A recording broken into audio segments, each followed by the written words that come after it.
You ready? You ready? All right, so, let's begin our discussion. Anywhere in particular you'd like to start with regard to Lilo and Stitch? Start with Stitch. Start with Stitch. Start with the low-hanging alien fruit.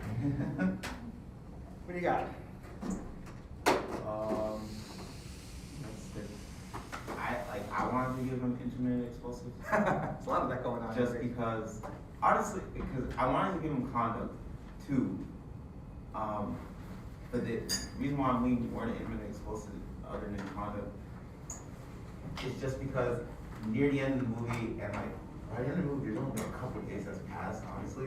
And by that time, like Stitch kind of learns how to control himself in a sense, and he starts developing an empathy and attachment for his family, and he cares about his family, and he starts acting as erratic and not aggressive as he used to. So that's what's kind of steering me away from conduct more, because I feel like those, if you have a conduct disorder, that you're actually be more a little more pervasive, and I feel like it wouldn't just be fixed in a couple days. Right. All right, so let's pick up and kind of expand on a couple of things that you brought up here.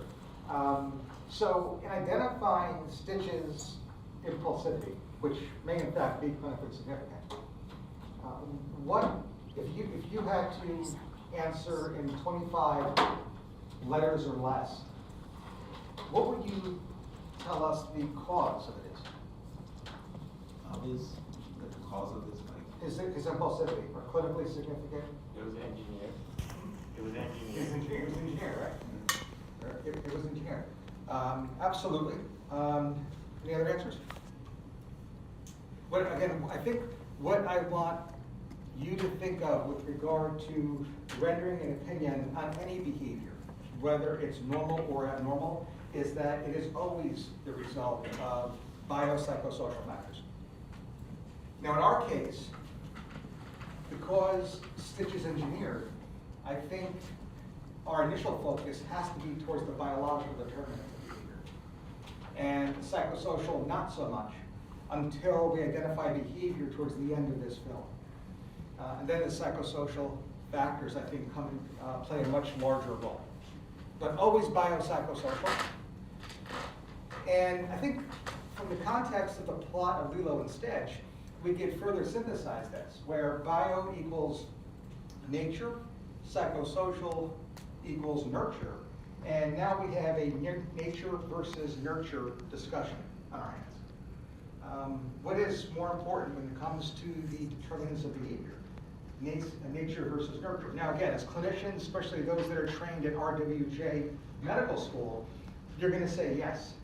You're going to say it's always biopsychosocial, and you're not going to commit one way or the other.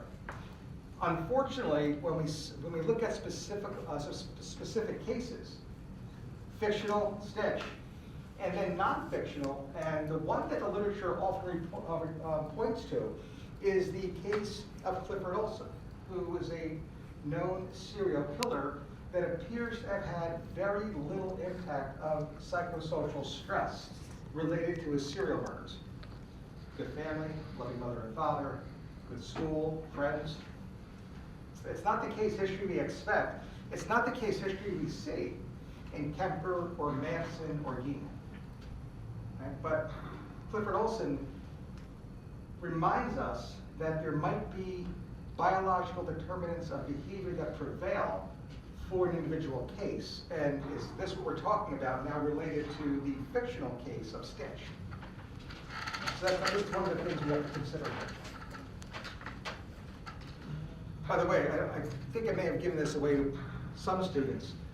Can you give me a movie that, other than Lilo and Stitch, that focuses on the nature side and the nature versus nurture argument? Any examples?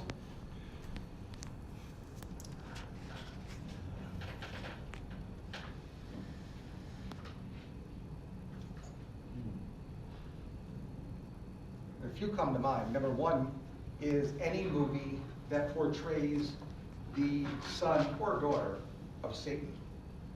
The Omen, classic, 1970s, focuses on the son of the devil. When you are Damien and the son of the devil, gee, the biological predeterminants of behavior are fairly strong. Right? So any movie, fictional, that focuses on the son or spawn of Satan, you have a nice case discussion of nature versus nurture. Number two, a movie that I always go to, I really never go without a weak mentioning Jaws. Here we have an animal model.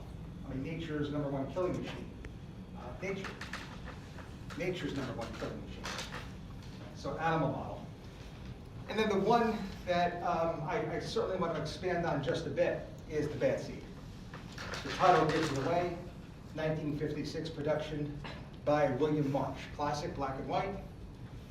Focuses on a character that I think, with regard to first impression and with regard to provisional diagnosis, people like. Her name is Rhoda Pedmark. She's a child. Very similar to the case of Clifford Olson. We see her young in the context of a very loving home. But she begins to demonstrate signs and symptoms, traits of cognitive disorder, but certainly antisocial personality, if and when we follow her into the sequel, 18 years of age role. So, The Bad Seed. Any example of the opposite end of the discussion, of the other end, nurture, or the psychosocial determinants of behavior? Any classic films here? I feel like I have, I'm on the existing track, but the first one I thought of was Tarzan. But it's kind of both, I don't know.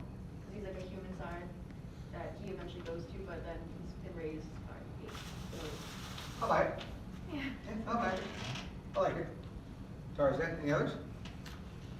Especially keeping with the Disney theme.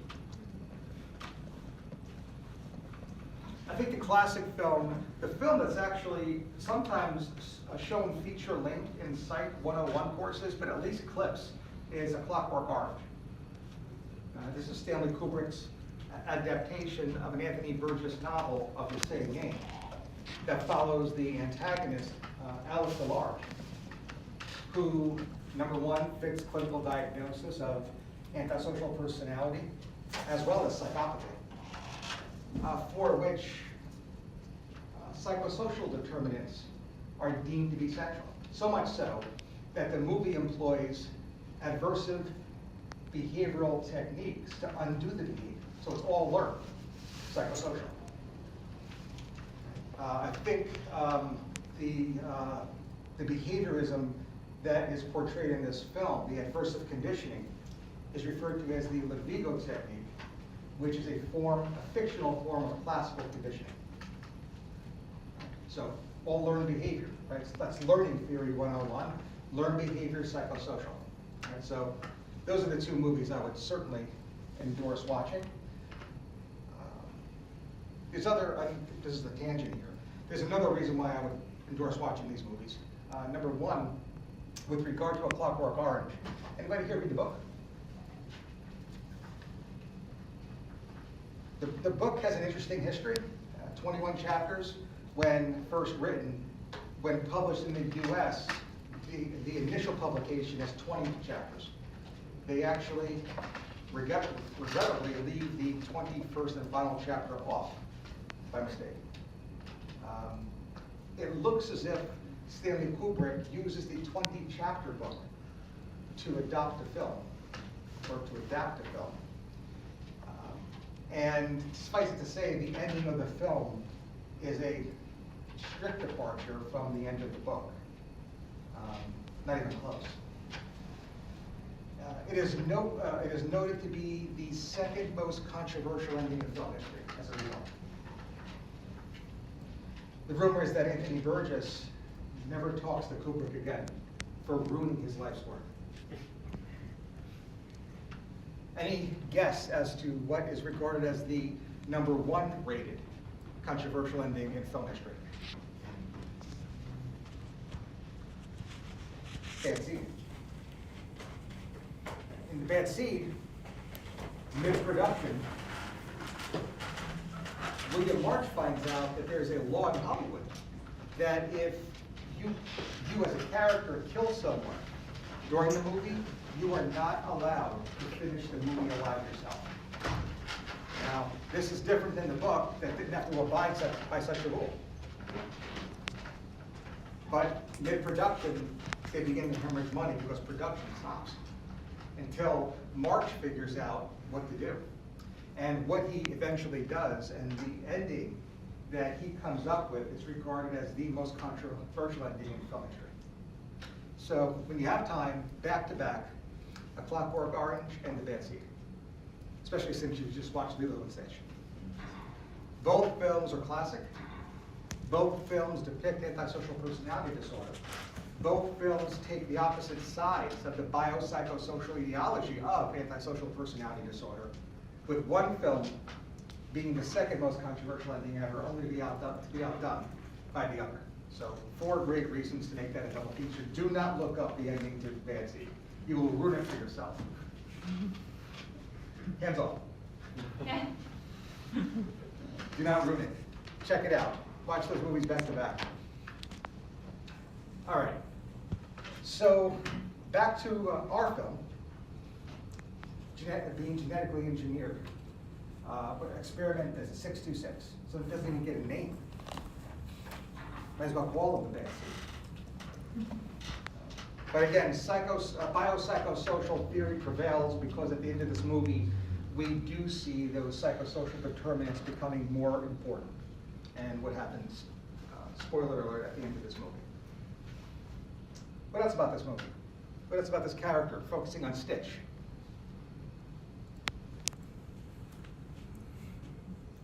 Well, when contemplating this, I've always found it helpful to look at other movies with similar genres. So, any favorites among your alien films? E.T. E.T.? Any idea what E.T. is about? Not going to get into a as detailed a discussion, but any initial thoughts on E.T.?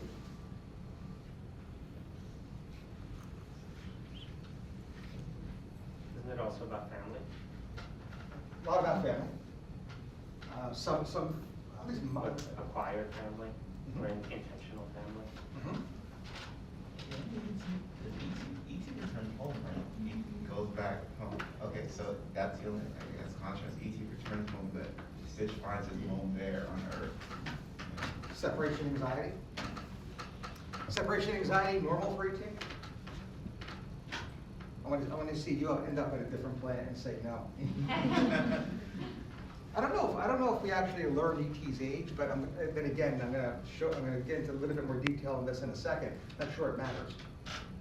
But when does separation anxiety differentiate from separation anxiety disorder? Easy answer is 18 months. All right. Developmentally appropriate separation anxiety peaks at 18 months. And then thereafter should be a focus of clinical attention. And that does not mean that at 19 months you rubber stamp a children's chart and say that they're mentally ill. Far from it. On tests, it will usually be a child on your shelf exam. And in review of past shelf questions, 9 to 11 years of age is kind of where we put things to, I think, emphasize that it is beyond what should be considered to be developmentally appropriate. Right, so that's when the word disorder can be added, separation anxiety disorder, right, ET. By the way, there's another alien film called Cloverfield. Anybody see this? I'm always taken aback by nobody ever watching Cloverfield. I guess you haven't watched 10 Cloverfield Lane? It's a sequel, isn't it? It's a rumor. I can neither confirm or deny that. The interesting thing about Cloverfield, not to give anything away, is that there is a rabbit hole deep dive into this movie because of the marketing campaign put on by the producer prior to the film premiering. And you could, if you've seen any of this on the internet, you probably were left wondering, what is this about? Only to have the details revealed in the movie itself. As part of that marketing campaign, what was realized, perhaps after you watched the movie, is that Cloverfield, despite the fact that it is bigger than King Kong or Godzilla, is a baby. And we don't really look at it as a baby because we look at films through our very narcissistic perspective. But if we took a second to view Cloverfield, the giant monster movie, through the monster's perspective, we'd know that, number one, this is the backstory. The US government and other entities were drilling for what is called seabed nectar to put in a new drink called slusho, and upon drilling in the Atlantic Ocean, they awoken the nest from which this baby emerges, gets separated from its mother, and then starts to look for its mother, only for Manhattan to have gotten in the way. So all we see is a rampage through Manhattan, when in fact it's something, I think, much, much deeper. Another fictional case account of separation anxiety disorder, two alien films, E.T. and Cloverfield. One horror, E.T. of course, drama. Both about aliens, both about the same mental disorder. Separation anxiety. Any other favorite alien films before we get back to Lilo and Stitch? Arrival. Any thoughts about what Arrival is really about?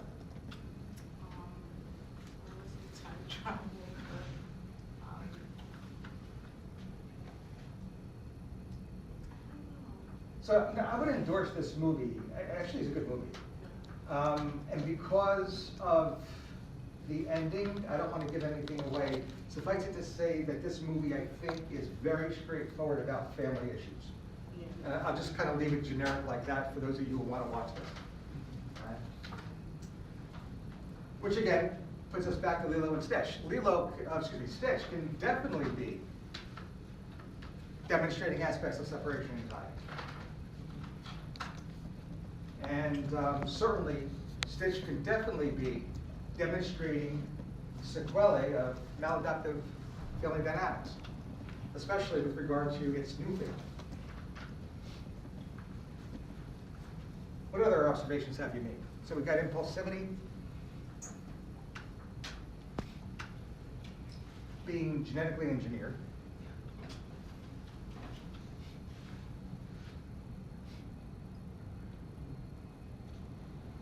Explosivity, Hmm? like he's very explosive. I know our Explosivity, absolutely. Our blue team was talking a little bit about maybe he could have an intermittent explosive.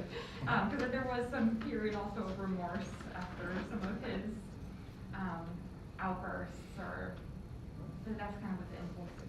I don't think there's any argument about that. Matter of fact, he was genetically engineered to do just that, destroy Yes. everything it touches. I mean, so it's hard to ignore that. With regard to all of these, what must the clinician now do with regard to evaluating why? What does the clinician always have to do when they identify maladaptive behavior, whether they call it impulsivity, explosiveness, doesn't matter. Anxiety? What's the next step? When did it start? Was there a trigger? So when did it start with the trigger? So this looks like it might be an adjustment because the trigger may have been landing on Earth. However, we do get a glimpse of him in that encasement, and it may be a pre-existing condition. So maybe not an adjustment, but that's certainly a question. What else? What's next on the agenda for the clinician every time? The source of the trauma. More specifically.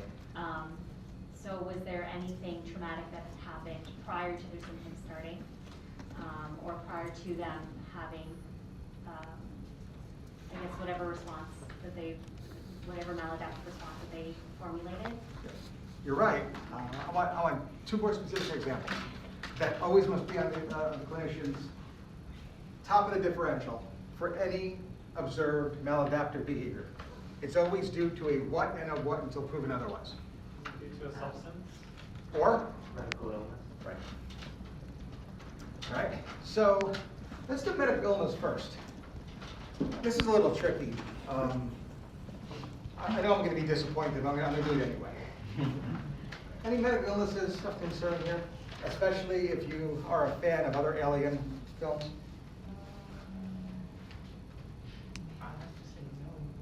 You know that's the wrong answer now. Yeah. So the one I'm referring to is John Carpenter's The Thing. Anybody here ever hear of or watch The Thing? Yeah. Yes. I got one. So this is a film that's set in Antarctica, and it's about the U.S. research station down there. And they come across an alien life form after they see what happens to the Norwegian camp, which was total destruction. And now they appear to understand that they have the same problem on their hands, as this thing is assimilating at the genetic level, the genomic level.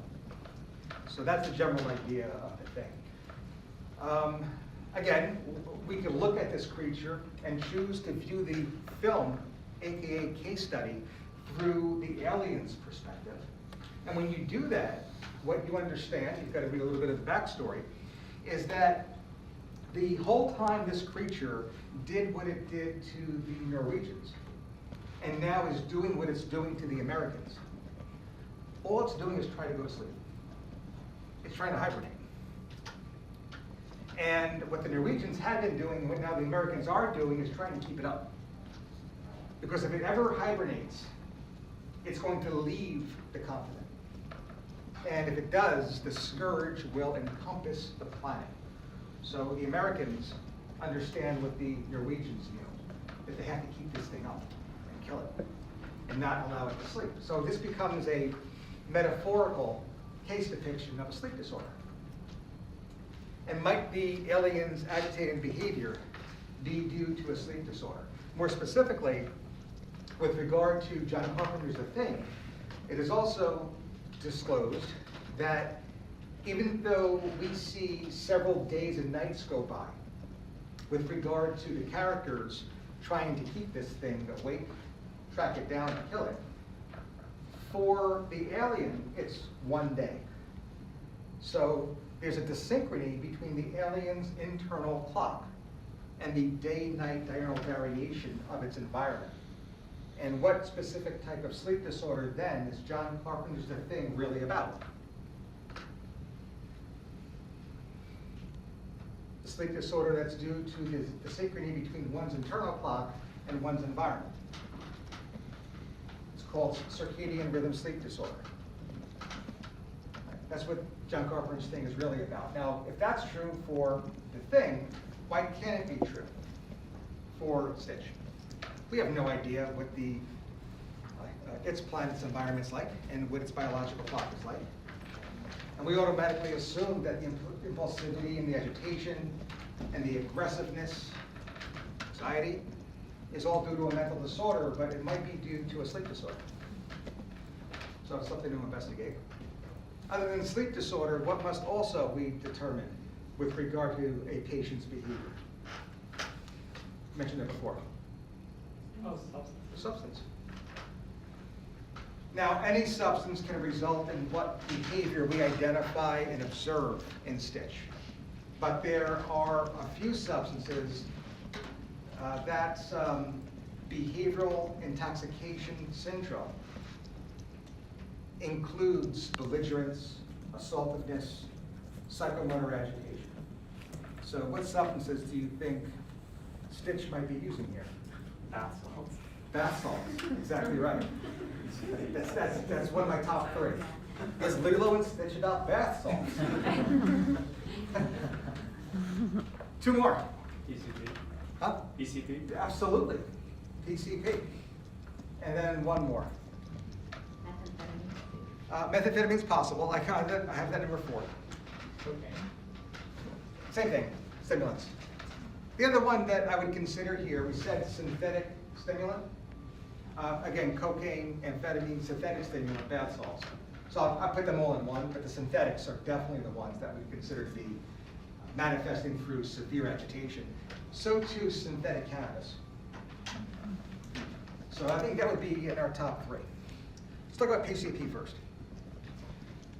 PCP has an identified intoxication syndrome. PCP has no identified withdrawal state.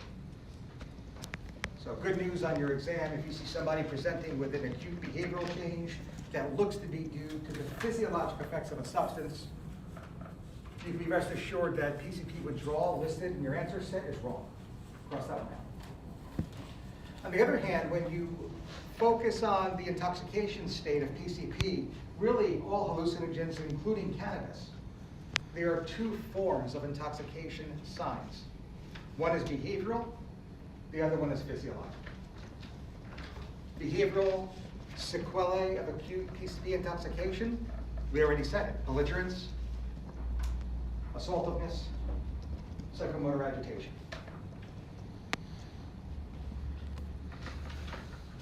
With regard to the physiologic signs of acute PCP intoxication, if you look at the DSM, it spells out the acronym Terminator. About a week ago, I put that up on my Instagram page so you can check it out. The acronym's up there. And if you, not now, over the weekend, I think go on my YouTube channel or just search Terminator police station scene, you will see Arnold Schwarzenegger's character demonstrate belligerence, assaultiveness, psychomotor agitation. About 10 seconds after, the detective mentions that this may all be due to PCP. You will never forget what it looks like. So, Terminator for the physiologic signs of PCP intoxication, behavioral signs, belligerence, assaultiveness, and psychomotor agitation. Any other evidence? So now, once you begin looking at films in general, animated Disney cartoons in particular, with regard to identified behavior, making sure clinically you go by the hierarchy, remain loyal to the DSM, and look into the role of substances, you then begin to actively watch this film and look for other evidence that PCP may be in the plot. Anything there?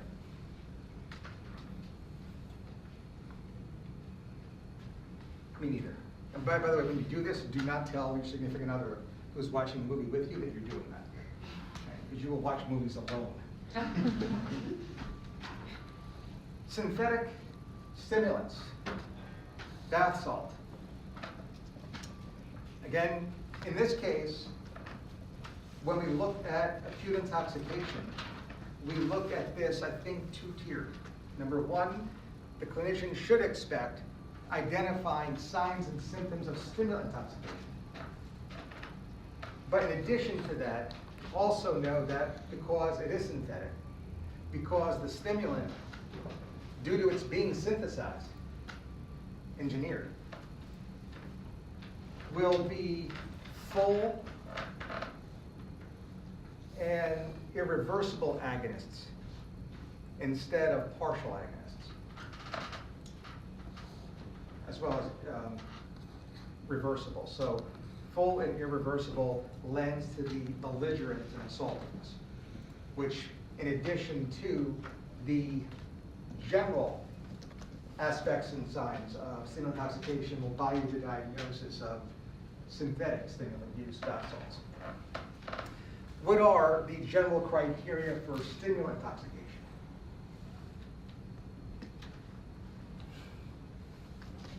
It's simply encapsulated in a panic attack.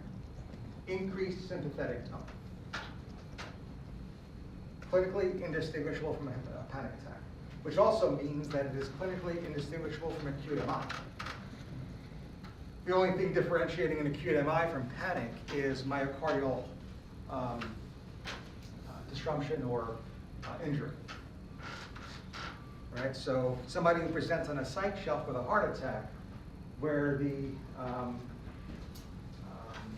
CK enzymes, even the aldolase, the troponins, EKG are normal. Maybe sinus attack, but otherwise normal. That's a panic attack. Or stimulant intoxication.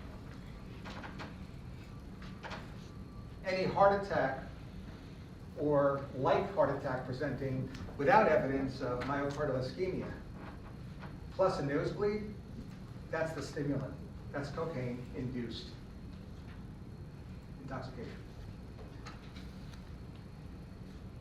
unlike PCP, stimulants do have an identified withdrawal state.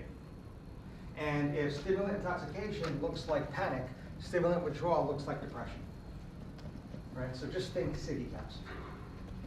The one thing that authors of shelf questions like to kind of specify the insomnia is vivid dreams. So it might be a buzzword to look for in your clinical vignette on your shelf. So stimulant withdrawal, depression with vivid dreams, stimulant intoxication, panic, and/or MI, and then synthetic stimulant intoxication, all of the above plus belligerence, assaultiveness, and psychomotor agitation. Now, knowing what you know, thinking through what you watched in Lilo and Stitch, is there any further evidence that Stitch is using bath salts? I didn't get it either. All right, synthetic cannabis. So this is cannabis that is grown but sprayed with a compound that itself is synthesized.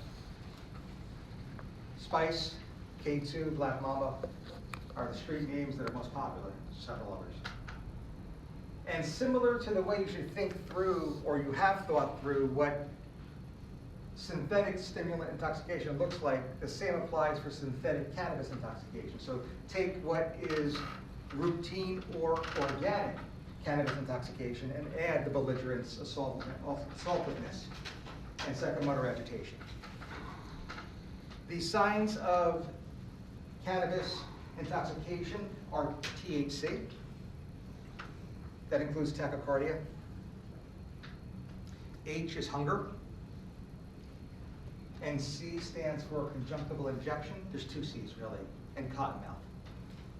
Any conjunctivitis on a shelf exam in psychiatry is cannabis intoxication until proven otherwise.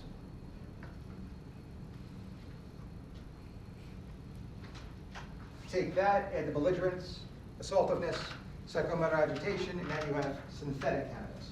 Before we get there is now an identified withdrawal state of cannabis. It looks almost exactly like nicotine withdrawal. Almost exactly like nicotine withdrawal. The one factor that will differentiate for you is that in nicotine withdrawal there is weight gain. In cannabis withdrawal, it's actually a decrease in appetite and potential weight loss. That's what differentiates the two. Otherwise, think nicotine withdrawal.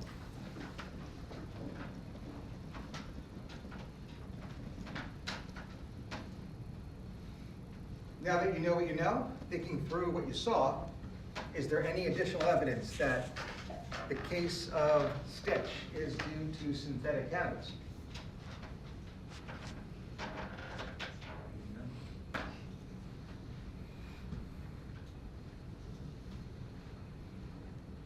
Not for a normal person.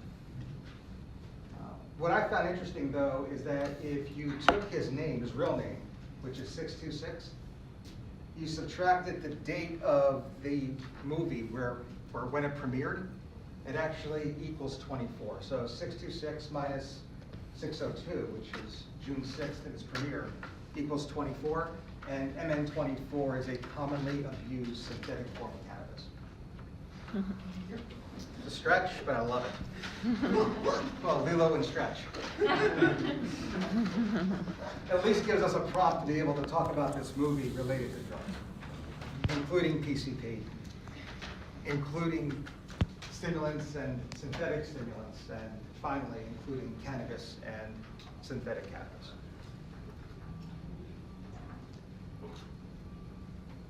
And not until you, as a clinician, think that way and include medical conditions as well, rule out sleep disorder perhaps,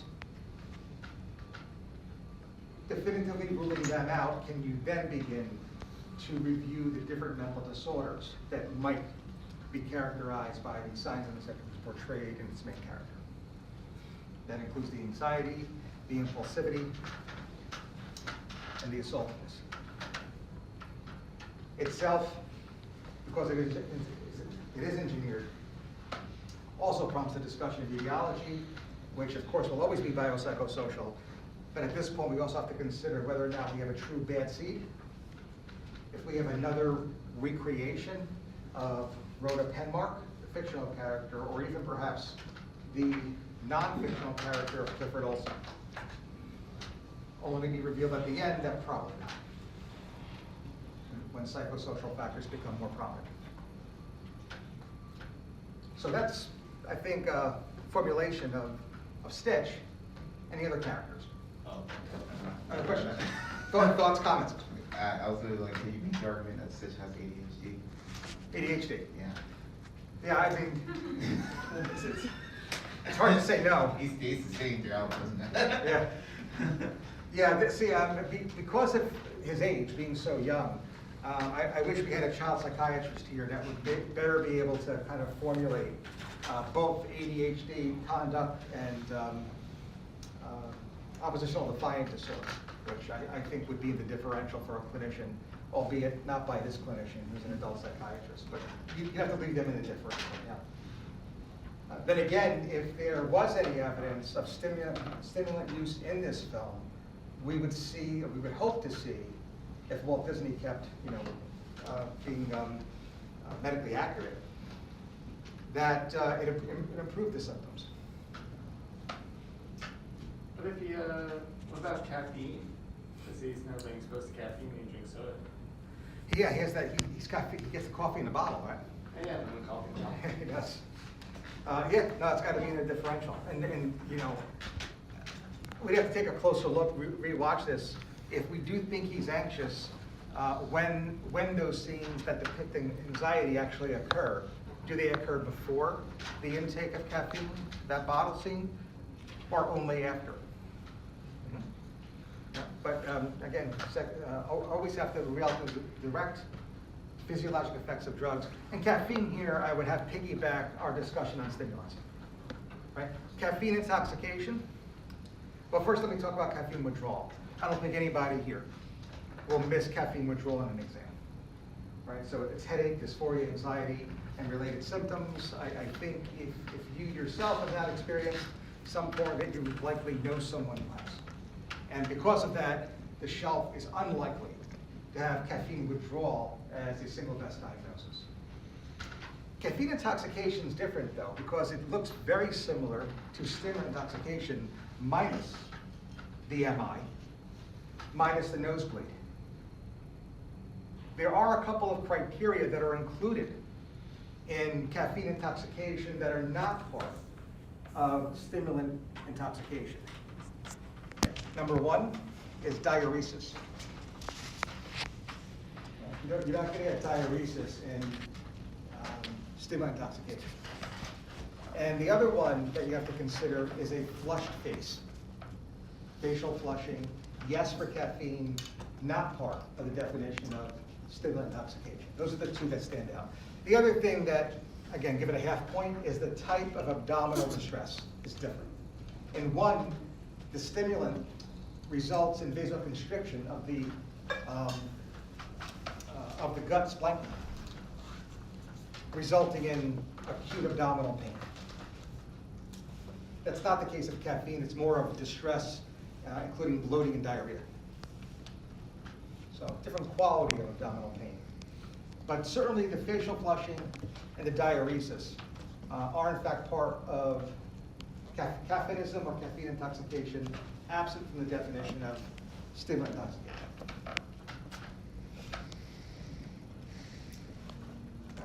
Any questions so far?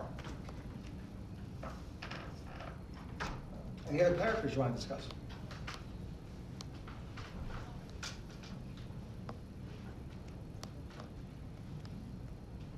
Lilo is off limits? Yeah, you know, maybe like potentially an ADHD picture. Yeah, again, I bring it up only to say that I'm not going to be able to talk about it just because it's not my background and I shouldn't be teaching you child or adolescent psychiatry. But there is a scene in this movie where she clearly has some interpersonal difficulty with her sister. She tells her sister, "I love you more as a sister than I do a mom." There's certainly maternal loss here, parental loss in this movie that I think pushes the narrative forward. And it is clinically significant. She gets in trouble at school. right? Matter of fact, she has not only physical altercations, but she even bites a classmate. She's socially isolated, so there's definitely something maybe going on here. I would think that depression would be the differential diagnosis, but we'll leave it at that. We'll send this over to Dr. Ilaria for further comment. Who, because of the age of her child, her child is probably not going to want to talk about Lilo and Stitch in any other light than was intended. Final thoughts? Celebrity worship syndrome.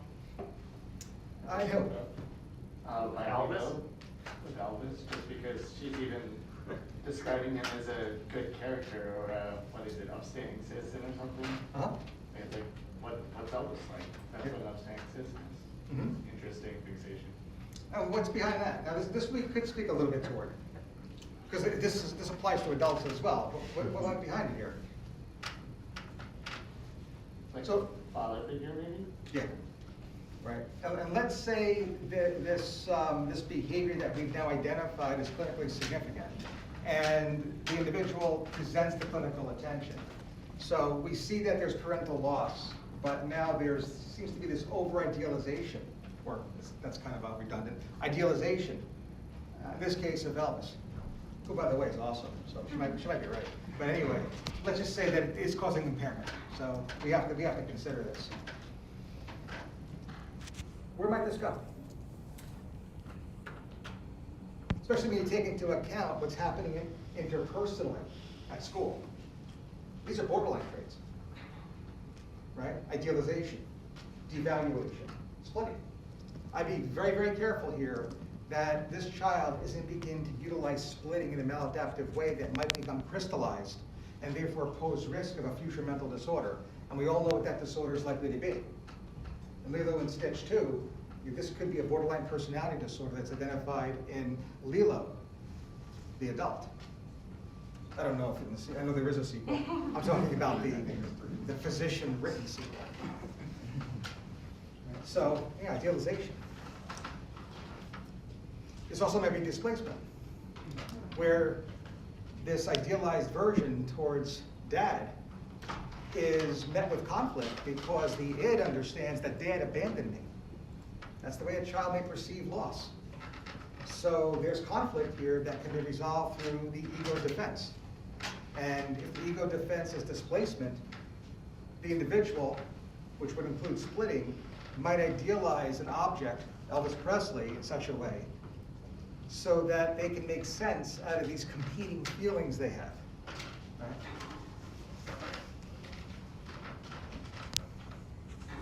Any other thoughts here? All right, well, that'll end it. Thank you guys for coming. We're going to take a short break and we'll come back with our case conference. We have 1 to present.